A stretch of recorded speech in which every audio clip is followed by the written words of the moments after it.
दोस्तों स्वागत है आप सबको आपका चैनल हिस्टोरिकल गुरुजी में। मैं हूं सुज्ञान और आज के वीडियो में हम फिर से बात करेंगे सम्राट लांगुड़ा नरसिंह देव जी के और कुछ महत्वपूर्ण सामरिक अभियान के बारे में। पिछले एपिसोड में हम सम्राट लांगुड़ा नरसिंह देव एवं बंगाल के सूबेदार तुगरिल तुघन खान के बीच हुए लखनऊती जंग के बारे में हम बात किए थे। इस युद्ध में बुरी तरह पराजित हुआ तुगरिल तुघन खान कैसे अपने बदला लेने के लिए साजिश रचता है, वो सब हम आज की वीडियो में डिस्कस करेंगे। जो नए दर्शक हैं वो इस चैनल को सब्सक्राइब करके बेल आइकन दबा के ऑल पर क्लिक कर देना, तब जब मैं न्यू वीडियो डालूं उसका नोटिफिकेशन सबसे पहले आप तक पहुंचे। खैर, पिछले वाले एपिसोड का सवाल था कि कोणार्क मंदिर को बनाने वाला मुख्य कारीगर का नाम क्या था।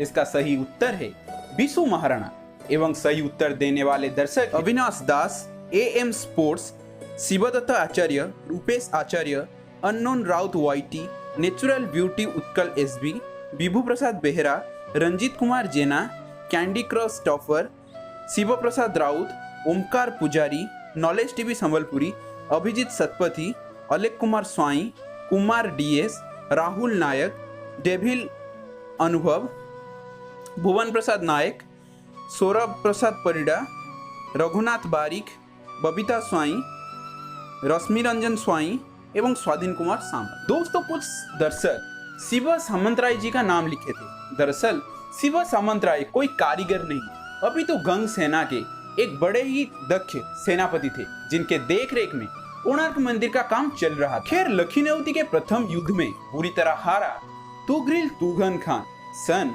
1243 में सम्राट लांगुड़ा नरसिंह देव के ऊपर नजर रखने के लिए एक गुप्तचर को भेज देता है। उससे कहां पता था कि वो जिस गुप्तचर को सम्राट लांगुड़ा नरसिंह देव के ऊपर नजर रखने के लिए भेज रहा है वो खुद एक गुप्तचर का शिकार बन चुका है जिसको सम्राट लांगुड़ा नरसिंह देव भेजे। तुघन खान के जासूस को आसानी से गंग सेना में शामिल कर लिया गया क्योंकि सब कुछ प्लानिंग के हिसाब से चल रहा था और जानबूझकर ये अफवाह उड़ा दिया गया कि सम्राट लांगुड़ा नरसिंह देव तुघन खान के ऊपर नजर रखने के लिए कुछ सेना लेकर लखनऊती के जंगल में डेरा डालेंगे। वहीं पे ही वो सहूलियत देखकर पूरे गंग सेना को बुलाएंगे और लखनऊती के किले पर चढ़ाई कर लेंगे। फिलहाल उनके साथ सिर्फ 100 सेना ही जंगल के अंदर जाकर डेरा डालेंगे। शाम हुआ, सम्राट लांगुड़ा नरसिंह देव अपने साथ 100 सैनिक लेकर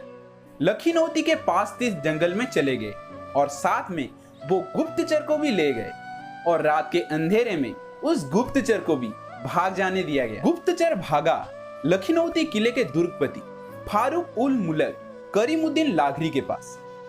करीमुद्दीन खुश था क्योंकि यह संवाद उसे पहले से ही मिल गया, पर जो उसे नहीं पता था वो ये कि सम्राट लांगुड़ा नरसिंह देव के बहनोई परमाद्रिदेव सामंतराय 20,000 सेना लेकर उनके पीछे पीछे जंगल में आ चुके और इधर जंगल में कुछ और ही चल रहा था। सम्राट लांगुड़ा नरसिंह देव अपने पिता सम्राट अनंग भीम देव से सुने थे कि कैसे मध्य एशियाई लोग रात के अंधेरे में हमला करते हैं और उनके लिए युद्ध के नियम कोई मायने नहीं रखता। वो ये भी सुने थे कि कुछ ही साल पहले कैसे खोरी रात में हमला करके सम्राट पृथ्वीराज चौहान को हराया था। उन्हें शक था कि जैसे ये खबर लखनऊती किले में पहुंचेगा कुछ समय के अंदर ही मामलुक सेना उनके ऊपर अचानक हमला करने के लिए जंगल में पहुंच जाएंगे। और हुआ भी वही। करीमुद्दीन लाघरी 2000 सेना लेकर लखनऊती के जंगल में घुसा। वहां वो देखा कि तंबू में मसाल जल रहा था। सम्राट और उनके साथियों के घोड़ा वहीं पे खड़े थे। वो धीरे धीरे तंबू के चारों तरफ से अग्नि संयोग कर दिया। तंबू धू धू होकर जल उठा। पर ये क्या, कोई भागदौड़ नहीं, कोई चीख पुकार नहीं, सब कुछ ऐसे शांत कैसे। इसी बीच एक जोरदार दहाड़ सुनाई पड़ा।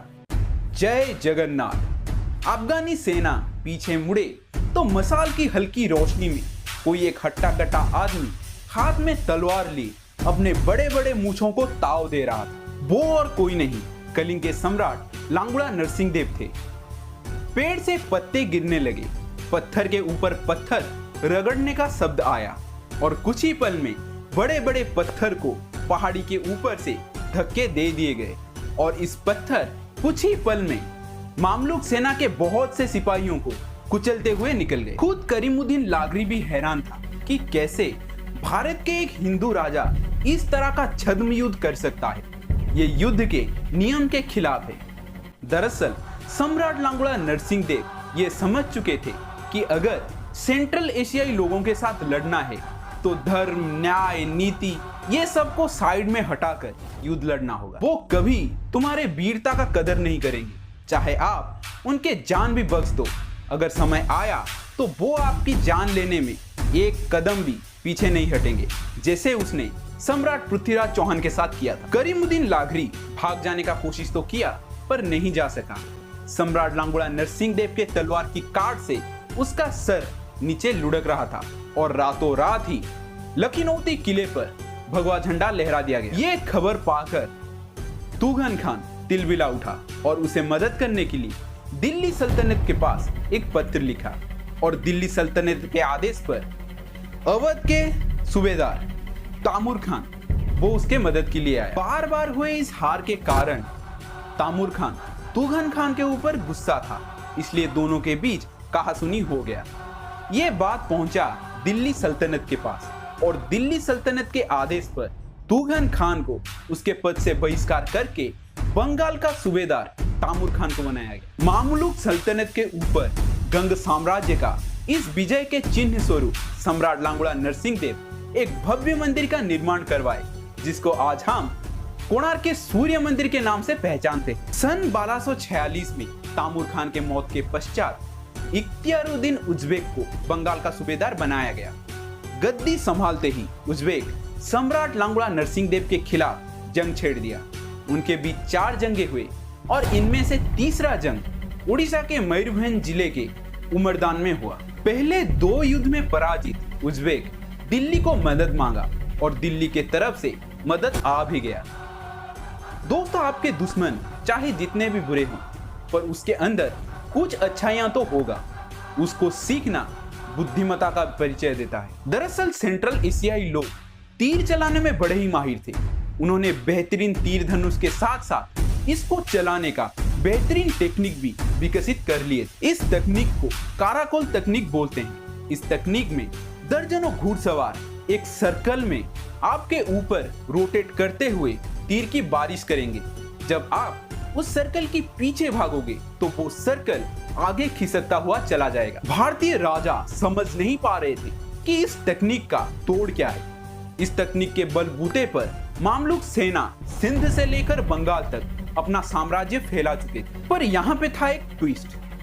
अगर हम उत्तर भारत को बाकी हिस्से के साथ कंपेयर करें तो दिल्ली में बैठा कोई भी एक बड़ा सल्तनत कभी भी पूरे भारत को एक साथ कब्जा नहीं कर पाया। इसका मतलब यह है वो आक्रमण करके जंग जीत तो जाते थे, पर जंग जीतना और उसे अपने अंदर समाहित करके रखना ये दोनों अलग चीज है। पश्चिम भारत में पश्चिम घाट पर्वत श्रृंखला, जिसके बलबूते पर छत्रपति शिवाजी महाराज मुगलों के छक्के छुड़ा दिए थे, और पूर्वी भारत में पूर्वी घाट पर्वत श्रृंखला, जिसके बलबूते पर उड़ीसा के वीर पाइकों ने 400 साल तक तुर्क एवं अफगानों को अपने धरती से दूर रखा। मध्य भारत में विंध्य पर्वत श्रृंखला, जहां के शेर छत्रसाल बुंदेला के ऊपर हम पहले से ही एक वीडियो बना चुके हैं, और उत्तर पूर्व में आहोम वीर लाचित बोरफुकन मुगलों को 17 बार पराजित किए थे, जिनके ऊपर हम एक वीडियो बना चुके हैं, और इस दोनों वीडियो के लिंक आपको डिस्क्रिप्शन बॉक्स में मिल जाएगा। इन सब एरिया में आपको संकरे घाटी और घने जंगल मिलेंगे। यहीं पे ही छुपा था काराकोल टेक्निक का तोड़। अमरदान के युद्ध में अफगानों ने काराकोल टेक्निक का यूज किया, पर खंडायर पहले से ही तैयार थे। उन्होंने अफगानियों को उन दिशा में खदेड़ा जहां पे घाटी धीरे धीरे संकरा होता गया, और जैसे जैसे घाटी संकरा होता गया, काराकोल टेक्निक के जो सर्कल था वो धीरे धीरे सिमट गए। इसी तरह चारों तरफ से घेर कर अफगानियों को खंडायतों ने मौत के घाट उतार दिया। इस युद्ध में उज़्बेक बुरी तरह पराजित हुआ और अपने किले के अंदर भाग गया। पर इस युद्ध में एक बड़ा क्षति गंग सेना को भी हुआ। दरअसल सम्राट लांगुड़ा नरसिंह देव के बहनोई परमाद्री देव सामंतराय भी इस युद्ध में मारे गए।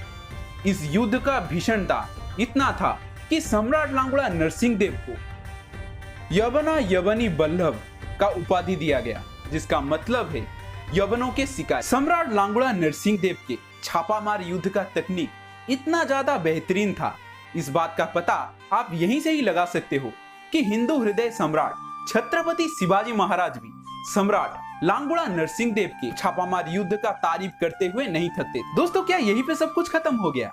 क्या कोई और भी था जो दक्षिण भारत में अपना फन फैलाए बैठा था? आप समझदार हैं, इशारा समझ गए होंगे। खैर, आज का सवाल है, सम्राट लांगुड़ा नरसिंहदेव के माताजी का नाम क्या था?